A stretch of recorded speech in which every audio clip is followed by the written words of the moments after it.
शमशाबाद, एक शहर जिसे समय ने नहीं बल्कि खामोशी ने निगल लिया था। एक ऐसी जगह जहां हवा भी बोलने से डरती है। दूर धुंध में एक पुरानी हवेली खड़ी है जो इंतजार कर रही है। लोग इसे काला घर कहते हैं। वह जगह जहां रात के बाद अंधेरा जिंदा हो जाता है और अतीत की परछाइयां अपने रहस्य फुसफुसाती हैं। कहते हैं कि नवाब सुलेमान शाह इसकी दीवारों में दफन है और उनके साथ एक काला अफरीत भी, और जो भी अंदर जाता है वापस नहीं आता। आखिर एक जवान आदमी जिसका दिमाग तर्क और विज्ञान पर भरोसा करता है, कभी ये सोच भी नहीं सकता था कि आज उसका तर्क हिलने वाला है। उसकी विरासत की ये हवेली डरावनी कहानियों में लिपटी एक इमारत। बेटा, ये सिर्फ संपत्ति नहीं है, ये एक श्राप है। यहाँ जिन कैद है। मिस्टर सिद्दीकी ने हाथ कांपते हुए कहा। उनकी आंखों में चिंता झलक रही थी, मगर फाखिर तर्क पर भरोसा रखते हुए मुस्कुराया। सर, मैं विज्ञान पर भरोसा करता हूँ, कहानियों पर नहीं। सुनसान सड़क पर मृत पेड़ों की कतार के बीच फाखिर हवेली की ओर बढ़ा। हवा हल्की सी सीटी मारते हुए चल रही थी, जैसे कोई संकेत दे रहा हो। यहाँ तक कि सबसे मजबूत दिमाग भी अंधेरों की पुकार से कांप सकता है। पत्थरों पर अजीब निशान दिखे, खून जैसे लाल तिलस्मी चिन्ह। फाखिर ने फुसफुसाया, तिलस्मी निशान। अजीब मगर जिज्ञासा डर से मजबूत उसे आगे ले गई। और फिर ये हवेली प्रकट हुई। काला घर, ऊंची टूटी दीवारों के साथ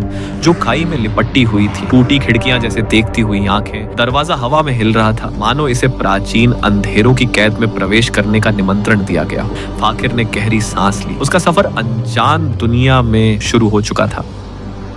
आखिर जैसे ही हवेली में कदम रखा, दरवाजा धीरे धीरे अपने आप खुल गया। हवा में एक रहस्यमय झुरझुरी थी और दिल तेजी से धड़कने लगा। क्या सच में यहाँ कोई मौजूद था? अंदर की हवा जैसे किसी ने सदियों से सांस रोक रखी हो। हर कदम पर धूल उड़ती और रोशनी के छोटे छोटे कण डर के एहसास को बढ़ा रहे थे। फाखिर ने धीरे कदम बढ़ाया। हर मूवमेंट के साथ डर और बढ़ता गया। मुख्य हॉल में कदम रखते ही पुरानी लकड़ी की फर्श से कर्कश आवाजें सुनाई देने लगी। फाखिर ने मोबाइल की रोशनी घुमाकर हर कोने की जांच की। क्या यहाँ कोई है? उसकी आवाज गूंज कर वापस आई, मगर जवाब में सिर्फ अंधेरा और खामोशी थी। ये स्क्रैचेस इंसान के नहीं थे। हर निशान एक पुरानी गहरी शक्ति की याद दिला रहा था। फखर ने कांपते हाथों से दीवार को छुआ और पीछे हट गया। पुरानी तस्वीर नवाब सलीमान शाह की, जैसे उसकी आंखें हर कदम पर नजर रख रही हो। फखर ने कुछ पल के लिए तस्वीर को देखा, मगर उसका दिल जोर से धड़क रहा था। यह जगह जितनी पुरानी और ऐतिहासिक थी, उतनी ही रहस्यमय और खतरनाक भी लग रही थी। फाखिर ने महसूस किया कि किसी ने उसके पीछे कदम रखे। वह पलटा, मगर कुछ नहीं था। खस्ता दीवारें और टूटी फर्नीचर सिर्फ खामोशी के साथ मौजूद थे। मगर दिल की धड़कन बढ़ गई और डर उसके अस्तित्व में छा गया। लकड़ी की टूटी सीढ़ी हर कदम के साथ खतरे की आवाज निकाल रही थी। आखिर जैसे ही ऊपर कदम रखा, एक कदम टूटने वाला था। दिल की धड़कन बढ़ गई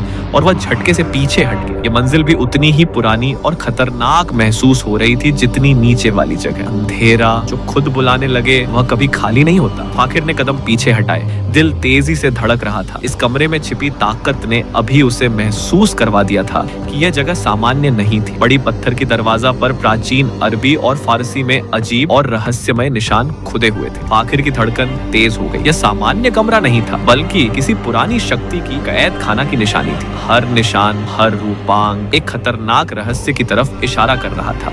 फाखिर ने पत्थर की सल पर खुदे हुए अरबी और फारसी के नक्श देखे। खून जैसे धब्बे हर निशान के साथ जुड़े हुए थे। ये सामान्य किताबें नहीं थी, ये बंदी के दरवाजे थे। हर नक्श एक प्राचीन शक्ति की चिपचिपी डरावनी मौजूदगी को दर्शा रहा था। मोबाइल की रोशनी झपकती रही, जैसे कोई अदृश्य अस्तित्व उसे चुनौती दे रहा हो। धीमी आवाज में कुछ अक्षरों की गूंज सुनाई दी। फाखिर ने कानों से संभाल कर पूछा, यहाँ कौन है? फाखिर ने जोर लगाया, लेकिन पत्थर की सल मुश्किल से हिल रही थी। हर धक्का देने के साथ धातु की रगड़ने वाली आवाज बढ़ती गई। एक पल के लिए लगा जैसे सल अपने आप चल रही है। जैसे ही सल और खुली, एक बर्फीली धुंध तहखाने से बाहर फूट पड़ी। ठंड इतनी थी कि आत्मा तक कांपने लगी। हवा में एक अजीब गंध और डर की लहरें फैल गई। पत्थरों के पीछे एक छुपी हुई घूमती सीढ़ी दिखाई दी। ये पूर्ण अंधेरे में गहरे तहखाने की ओर जाती थी। पानी की बूंदें टपक रही थीं और धीमी सरगोशी आजा सुनाई दे रही थी। फाखिर ने सीढ़ी के साथ कदम बढ़ाया। दिल की धड़कन तेज हो गई और अंदर की ठंड और भी बढ़ गई। हर कदम के साथ एक भारी ग्राउल और सरसराहट सुनाई दी। ये गलत लग रहा है, फाखिर ने धीमी आवाज में कहा, लेकिन वापस लौटना असंभव लग रहा था। तहखाने के बीच में एक जंग लगा हुआ लोहे का संदूक मौजूद था। जंजीर टूट फूट कर एक धातु की आवाज उत्पन्न कर रही थी। फाखिर ने महसूस किया कि यह संदूक इस परिवार की असली विरासत थी और अंदर छिपी शक्ति सदियों से इंतजार कर रही थी। फाखिर ने तहखाने में जंग लगे लोहे के संदूक को खोला। धूल उड़ती रही और जंजीर टूटकर एक धातु जैसी आवाज पैदा कर रही थी। जैसे ही संदूक खुला, उसके सामने काली चमड़े वाली किताब दिखाई दी, जिस पर सुनहरे